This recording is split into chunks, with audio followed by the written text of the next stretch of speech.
On continue la correction, on en arrive à la partie 1.2, donc la phase d'apprentissage. Alors comme illustré figure 1.1, nous allons considérer le biais comme un poids supplémentaire associé à une nouvelle entrée toujours égale à 1. Alors ça mérite un petit rappel de cours, donc je vous rappelle, hein, un neurone c'est assez simple en fait, c'est un sommateur qui prend en entrée les entrées du neurone. D'accord, donc on a trois entrées, on a A, B et C. D'accord, chacune de ces entrées rentre dans le sommateur et est multipliée par un poids qui lui est propre, que je vais appeler WA, WB et WC. D'accord. Ce qui nous amène à un premier résultat intermédiaire que je vais appeler S. Et S est égal, donc par rapport à ce que je viens de dire, à la somme pondérée des entrées multipliées par leur poids. D'accord. Donc AWA plus BWB plus CWC. D'accord. Et ce résultat-là passe dans une fonction d'activation qui, dans notre cas, dans ce premier TP, est un seuillage très simple. On regarde la valeur de S par rapport à θ, et si c'est plus grand, notre sortie est égale à 1, si c'est plus petit, notre sortie est égale à 0. Donc autrement dit, notre sortie, elle est égale au résultat de l'expression booléenne S plus grand ou égal à θ. D'accord. Et ce qui est expliqué dans l'énoncé, c'est qu'on va considérer le... Alors, je relis la phrase. Hein, on va considérer le biais, donc c'est-à-dire θ, comme un poids supplémentaire associé à une nouvelle entrée toujours égale à 1. Donc, autrement dit, je vais rajouter... Mince, je suis en train de faire des bêtises. Hop. Tac. Je vais rajouter mon biais comme étant une entrée... comme étant associé à une entrée supplémentaire égale à 1, qui rentre dans mon sommateur, d'accord? Et du coup, ce truc-là disparaît. Donc, qu'est-ce que ça veut dire, ça? Ça veut dire que ici, c'est plus θ, c'est 0, et que ici, j'ai rajouté, alors ce sera θ', hein, j'ai rajouté un terme qui est θ', avec θ' égale moins θ. D'accord? Et en fait, en faisant ça, je me retrouve bien avec exactement la même expression, puisque j'ai S moins θ supérieur ou égal à 0, qui est équivalent à S supérieur ou égal à θ. D'accord? Et donc du coup, ça a un gros intérêt, c'est que ça me permet de modéliser ma somme sous la forme de la multiplication de deux vecteurs. Un premier vecteur qui est un vecteur ligne 1A, B, C, d'accord, qui va être mon vecteur d'entrée X. Et un deuxième vecteur qui cette fois va être un vecteur colonne, qui est mon vecteur W des paramètres qui régissent mon neurone. C'est ce vecteur W que je cherche à régler dans mon problème. D'accord? Et au final, j'aurai bien S qui est égal à X multiplié par W. D'accord? Et c'est pour cette raison qu'on fait passer ça là. Ok? Donc, on est reparti maintenant du côté de MATLAB. Alors, on va maintenant programmer le processus d'apprentissage selon la règle de Hebb dans une fonction apprentissage Hebb. Donc, je crée ma fonction.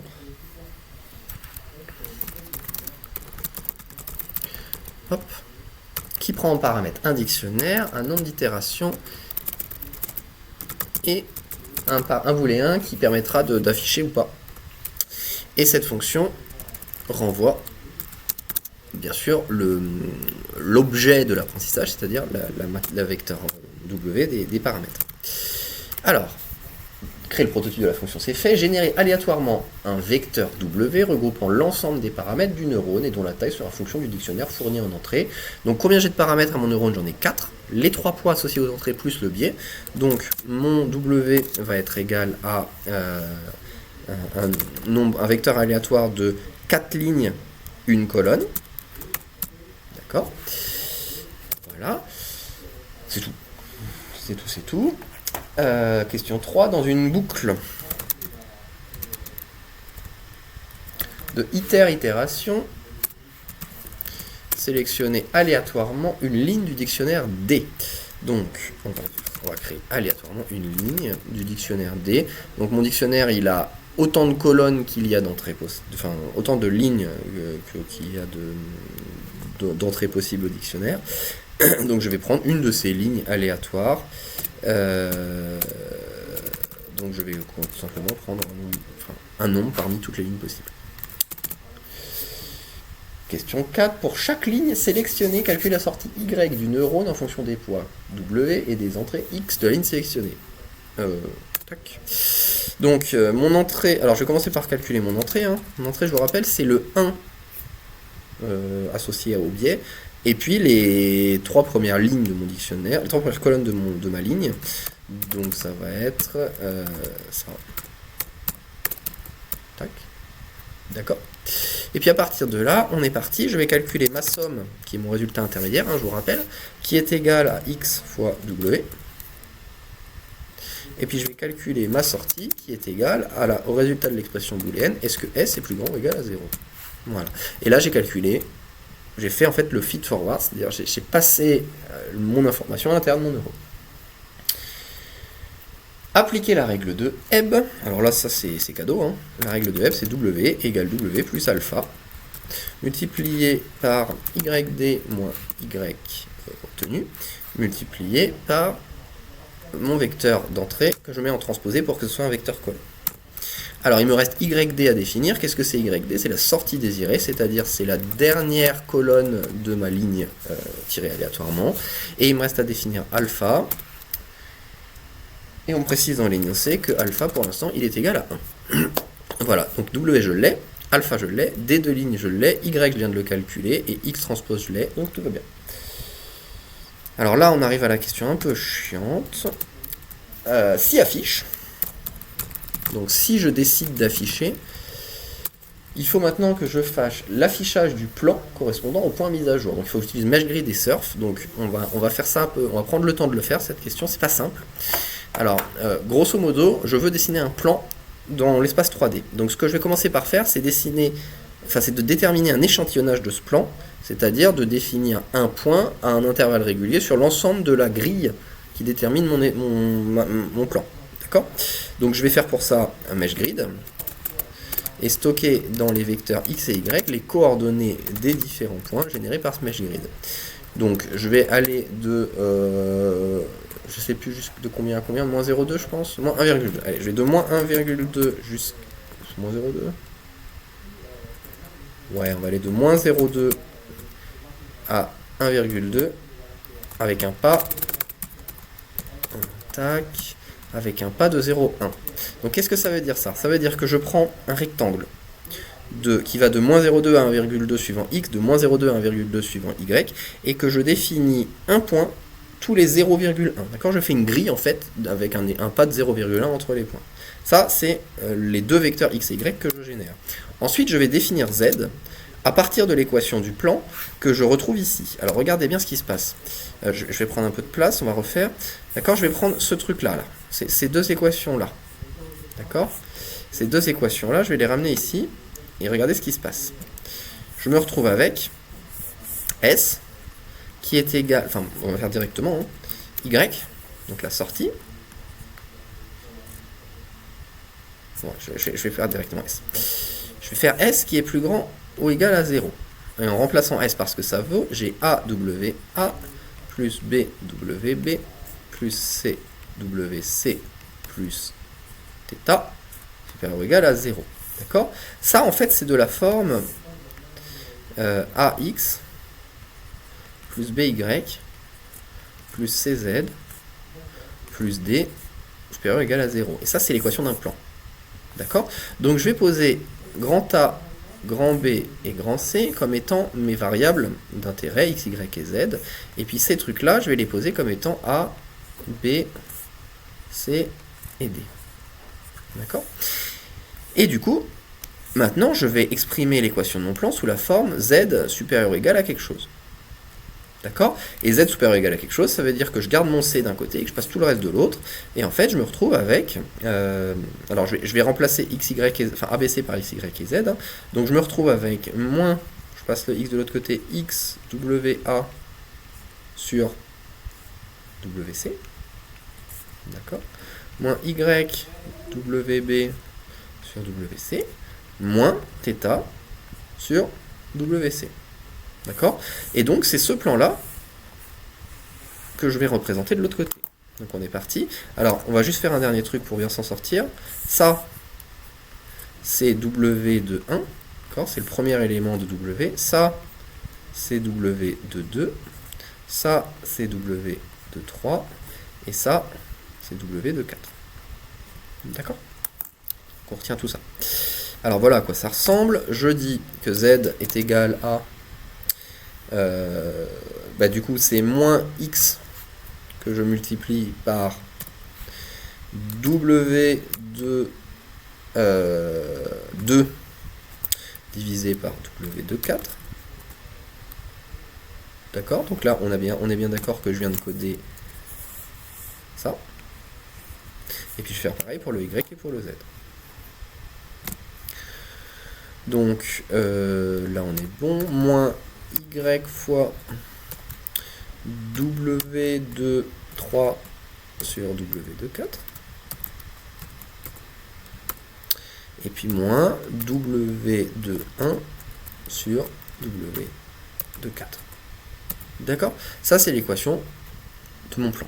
Et il me reste un dernier truc à faire, c'est de représenter ce plan dans la figure. Et pour ça, je fais surf de x, y et z. Je vais faire une petite pause entre chaque itération pour que ça se dessine au fil du temps. Et puis, on va mettre une... Bon, on va laisser comme ça. Et puis, ce que je vais faire, c'est que je vais faire deux choses. Là, en fait, le problème, c'est que si je fais ça, dès que ce sera affiché, à chaque itération, je vais dessiner un nouveau plan qui vont se superposer, parce que dans la figure précédente, j'avais fait hold on. Donc la première chose que je vais faire, c'est faire en sorte qu'à chaque fois que je dessine un plan, je supprime le précédent. D'accord? Donc avant de dessiner, je vais faire un delete de la figure. D'accord? Sauf que j'ai un problème, c'est que à la première itération, ma figure, elle n'existe pas encore. Donc si je fais ça, il va me mettre une erreur. Il va me dire la figure n'existe pas. Donc on va rajouter un petit booléen, on va dire si go. D'accord? Et puis cette variable go va être passée à true ici, et puis initialisée à faux ici. D'accord? C'est un petit flag. Premier passage c'est faux, et après c'est vrai. Voilà, et puis on va faire un dernier truc, c'est qu'on ne va afficher que toutes les 10 itérations, histoire que ça avance, quoi, parce que sinon ça va mouliner, ça va prendre beaucoup trop de temps à entraîner. D'accord? On va mettre 10, 50, allez, 50 itérations. Toutes les 50 itérations, je dessine.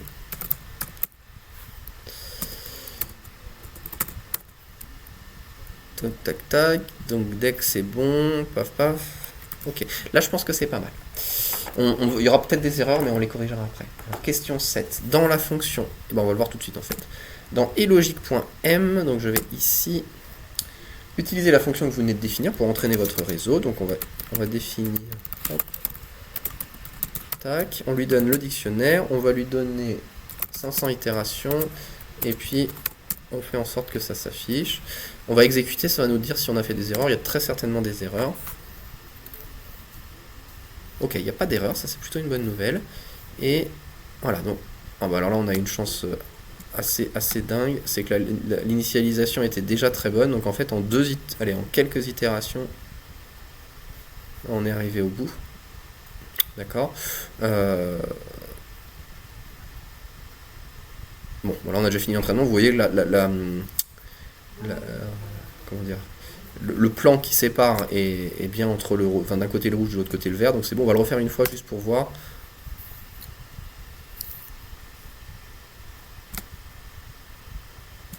J'ai dû faire une connerie parce que c'est tout de suite bon. On va regarder. Attendez, je pense que j'ai fait une connerie parce que ça s'affiche directement convergé. Ça peut vouloir dire qu'en 50 itérations, il a réussi à converger. Alors ce qu'on va faire, c'est qu'on va mettre 10 itérations. Tac. On refait. Voilà, donc là, c'est pas bon. Ça bouge. Tac, tac, tac, ça bouge. Et là, c'est bon. Bon, en tout cas, il y a une preuve qui est claire, c'est que ça converge très vite. Alors là, c'est facile comme problème. Hein. On a 8 points, donc c'est normal que ça converge très rapidement. En tout cas, le plan est bon, ce qui veut dire que les poids sont bons, ce qui veut dire que le réseau est entraîné. Alors maintenant, ils nous disent entraîner maintenant le même neurone avec le dictionnaire dicomystère.maths, et là, ça va être autre chose. Alors, j'ai un problème, c'est que mon dicomystère, maintenant, il a plus que 8 entrées, donc ces lignes-là ne sont plus valides, hein. Je vais les supprimer, et je vais remplacer ça par une boucle qui parcourt chaque point du dicomystère et affiche en rouge ceux dont la sortie est fausse, et en vert ceux dont la sortie est OK. D'accord? Donc je vais faire une boucle qui va de 1 jusqu'à D de... size de D,1. Donc autant, en fait, pour chaque ligne du dictionnaire, hein, et puis pour chaque ligne de ce dictionnaire, si d de i virgule 4, c'est-à-dire si la dernière colonne est égale à 1, donc je vais mettre un rond vert. Donc je fais un plot 3 de d i virgule 1, d i virgule 2, d i virgule 3, et je mets, donc on a dit, un rond vert.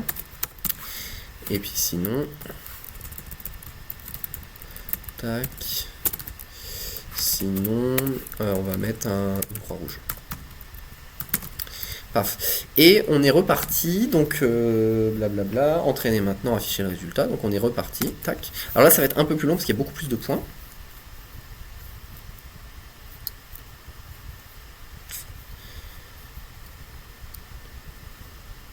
Plus la machine virtuelle qui n'aide pas. Ah, là j'ai fait une bêtise, oui, j'ai pas fait de hold on. J'ai pas fait de hold on, donc il est normal qu'il n'y ait plus les points. Hop. Et on refait, c'est pas grave.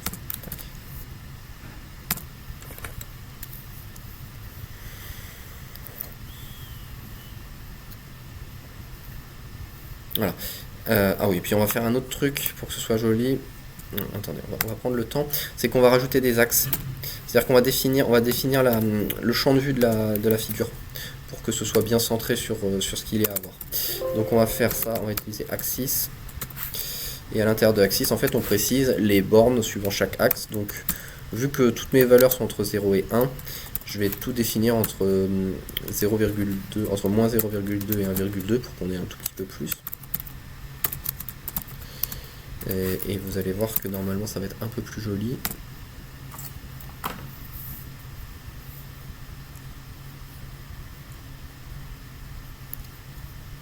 Voilà, donc là on a une fenêtre un peu plus propre. Alors, le problème c'est que là ça va ramer un petit peu parce que c'est en train de réfléchir, je voudrais le faire tourner, mais il va pas vouloir.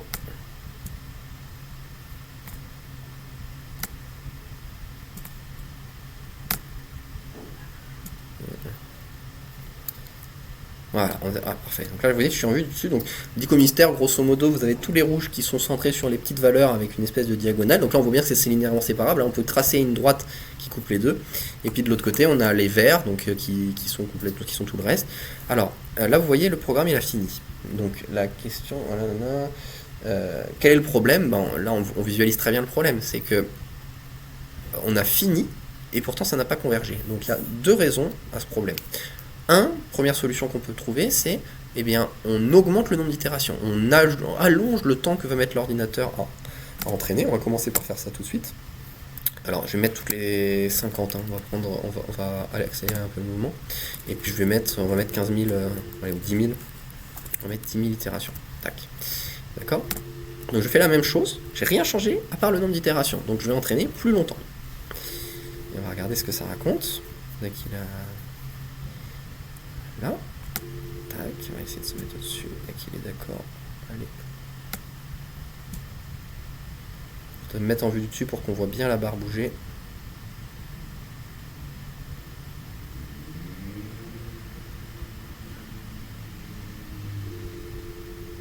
En tout cas, on voit que ça bouge, hein. On voit qu'il est en train de slalomer autour. J'arrive pas encore à récupérer la main sur la figure, mais ça va venir.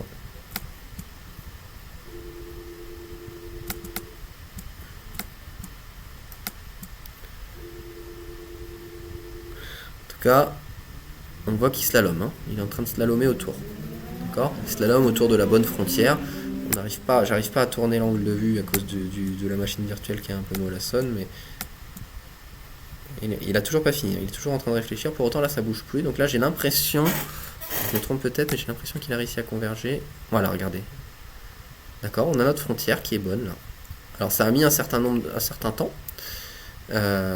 Mais en tout cas, vous voyez, par rapport à tout à l'heure, on a augmenté le nombre d'itérations, on a réussi. Et il y en a un deuxième truc qu'on peut faire, c'est qu'on peut affiner un petit peu la vitesse de convergence. Là, on converge à 1, c'est-à-dire qu'à chaque fois, en fait, vous voyez ça comme un coefficient, plus c'est élevé, plus ça bouge beaucoup dès que je dois bouger. D'accord? Donc là, je l'ai divisé par 10, ce qui veut dire qu'à chaque fois que je vais bouger un tout petit peu moins. Donc, ce qui veut dire qu'en fait, c'est plus minutieux les mouvements que je vais faire, d'accord? Donc, je refais exactement la même chose, j'ai toujours laissé mes 10 000 itérations, donc ça va reprendre un peu de temps. Sauf que cette fois, au lieu de bouger de 1 à chaque fois, je bouge de 0,1. Et vous allez voir que le mouvement il est plus modéré et normalement la vitesse de convergence est meilleure. J'aurais vraiment bien aimé me mettre en vue du dessus. J'ai pas la main. En fait, j'ai pas la main parce qu'il est en permanence en train de calculer un nouveau plan.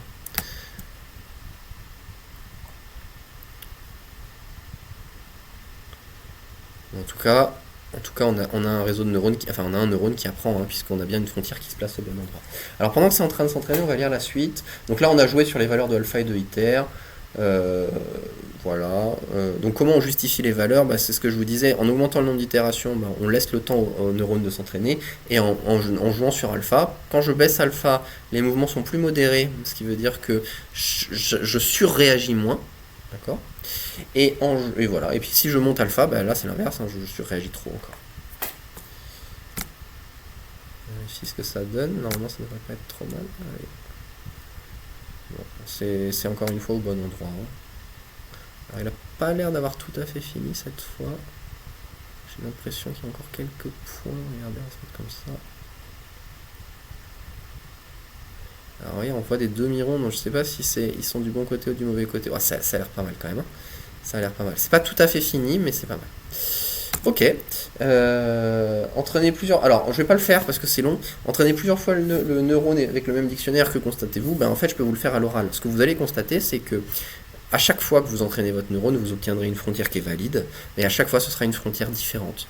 Et ce qu'il faut retenir d'un neurone, c'est que ça ne donne pas un unique résultat qui est bon. À chaque fois que vous l'entraînez, il va définir une frontière qui sera, normalement, si vous lui laissez suffisamment de temps, toujours bonne. Et bien sûr, si le problème est linéairement séparable, hein, mais qui ne sera pas toujours la même. Vous aurez des petites variations entre les frontières. Voilà. Est-ce que je fais la partie 3 ici? On va le faire dans une autre vidéo. Allez.